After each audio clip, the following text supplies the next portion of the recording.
याद रखो weight loss के पीछे दुनिया पागल है और सबको पता है इसके अंदर पैसा बहुत ज्यादा है, इसलिए everyone is trying, every field is trying कि मैं ये चीज बना लूं, वो चीज बना लूं और कोई चीज डिवाइस बना लूं जो मैं बेच लूं और लोगों को सारे पैसे इकट्ठे कर लूं। So be aware about this thing. याद रखो कि प्रॉपर वेट लॉस, जब मैं वेट लॉस प्रॉपर की बात कर रहा हूं, टॉकिंग अबाउट पेशेंट जिनकी BMI 38-40 से ज्यादा है, प्रॉपर मोटे लोग, ओबेसिटी वाले लोग हैं। Your only option is a weight loss surgery, proper bariatric surgery जो कैमरे से की जाती है। Don't go for any other procedures जो आपको बेचे जाएं, they are not effective and they will cause you serious harms. Now I'm going to make a lot of people my enemies by saying this, but remember this thing, the only thing that are approved for it, either weight loss injections, 40 BMI 38 BMI से कम हो तो weight loss injection use करो, अगर इससे ज्यादा हो just go for the weight loss surgery। ये चीजें इसके लिए approved है। liposuction, चर्बियां खिंचवाने से आपके वजन कम नहीं होंगे, थोड़े बहुत पेट पे चर्बी कम हो सकती है, पतले नहीं होंगे। पेट कटवाने वाला जो टमी टक सर्जरी है, डोंट गो फॉर इट। वो जब वेट लॉस सर्जरी करा लो उसके 2 साल बाद जब बिल्कुल पेट पतला हो जाए उसको सीधा करने के लिए आप इस्तेमाल कर सकते हो, मोटापे में नहीं कर सकते। एक और चीज आई है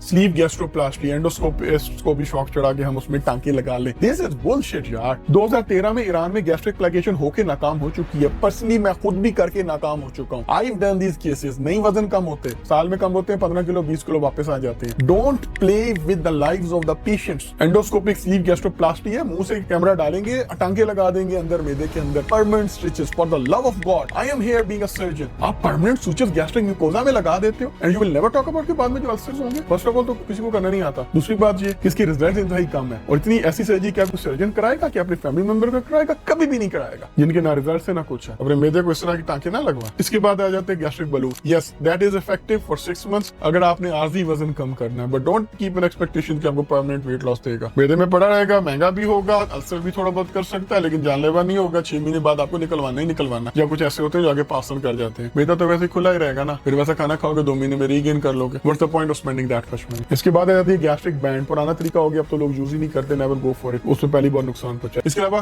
क्लिप्स आएंगे, क्लिप लगा देंगे, उतार देंगे, इस तरह की कोई चीज नहीं लगवानी भाई। जो स्टैंडर्ड प्रोसीजर है, जो स्टैंडर्ड ऑपरेशन है, जो कि कई सालों से हो रहे हैं, जिनके रिजल्ट्स पता है, सिर्फ वही कराने। ये मजाक नहीं होती बेराटिक सर्जरी। अगर आप पेशेंट हो तो आपको कुछ सवाल करने हैं। नंबर 1, सबसे पहले चेक करना है जो सर्जन है, is he a good surgeon, is a good human, क्या आपका ख्याल रखेगा? Most important thing. और उनका इतना वॉल्यूम है, उनको हाथ सारा काम आता है, और अगर काम आता है लोग उनकी तारीफ करते हैं, डेफिनेटली गो टू देम, उनसे करवाओ। लेकिन talk to them about the surgery. Do not say doctor साहब जो आपका दिल करे, हमें आप पे एतबार है। डू नॉट से इट लाइक दिस। आप पेशेंट हो, ऑपरेशन सारी जिंदगी आपके अंदर रहना है, आपका हक बनता है, आपको पता वो क्या चीज है। डॉक्टर साहब मुझे पता है, मुझे एक्सप्लेन करें ये कौन सा ऑपरेशन है। आप अगर मेरा मेदा काटेंगे तो वो एक्स्ट्रा मेदा बाहर जाएगा या अंदर पड़ा रहेगा, उसको काटने का फायदा क्या होगा? क्या वो दोबारा बढ़ सकता है कि नहीं बढ़ सकता? क्या मुझे कोई अल्सर बन सकते हैं कि नहीं? क्या मेरी शुगर लो हो सकती है? कि मेरा BP लो हो सकता है? और अगर हो तो मैं क्या करूँ? सारे सवाल आते हैं जो आपने करने हैं। आप जो ऑपरेशन कर रहे हैं उसका नाम क्या है? क्या कोई और नाम भी है? उसके साइड इफेक्ट्स क्या है? अगर मैं सिंगल एनास्टोमोसिस बाईपास कराता हूँ, डबल एनास्टोमोसिस बाईपास कराता हूँ, तो फर्क क्या है उसके अंदर? और सबसे इंपॉर्टेंट, ये जो ऑपरेशन आप मेरा करने जा रहे हैं, आप वो करते हुए कितने साल हुए हैं और दुनिया में सर्जन को करते हुए कितने साल हुए हैं? ऐसा तो नहीं है किसके रिजल्ट से किसी को नहीं पता। ये नहीं करना एक नया ऑपरेशन आया है, याद मैं तुम्हारे ऊपर तजर्बा करूँ। Sorry, no, not like that. आपने अपना लिए वो ऑपरेशन चूज करना है जो कई दहाइयों से हो रहा है, जो सैकड़ों हजारों लाखों लोगों पे हो चुका है, उसके अच्छे रिजल्ट है, लोग ठीक है, खैरियत से हैं। That is the surgery you are going to choose for yourself. और जो American society of metabolic and bariatric surgery, ASMBS, बार बार कहता हूँ, अमरीकियों का ना अपनी जिंदगी बड़ी प्यारी है। वो चीज अप्रूव करते हैं जो जिसके रिजल्ट सही होते हैं। उन्होंने सिर्फ स्लीव को, through and by gastric bypass, जो डबल बाईपास हम कहते हैं उसको, और किसी हद तक मिनी बाईपास को ही अप्रूव किया हुआ है। इनके अलावा किसी भी किस्म की वेट लॉस सर्जरी अभी तक अप्रूव नहीं है। तो बराए मेहरबानी सिर्फ वो सर्जरीज करवाएं जो कि इंटरनेशनली अप्रूव्ड है। Thank you.